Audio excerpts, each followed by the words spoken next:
கர்த்தர் நாமம் என் புகலிடமே.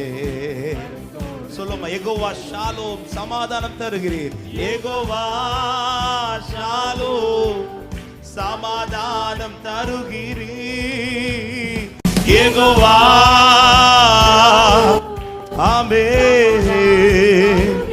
எனவே ஸ்தோத்திரமே, ஸ்தோத்திரமே, ஆமென், ஸ்தோத்திரமே, ஹalleluya, ஸ்தோத்திரமே,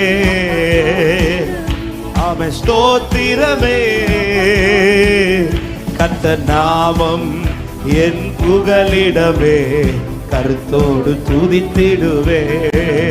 கர்த்தர் நாமம் என் புகலிடமே.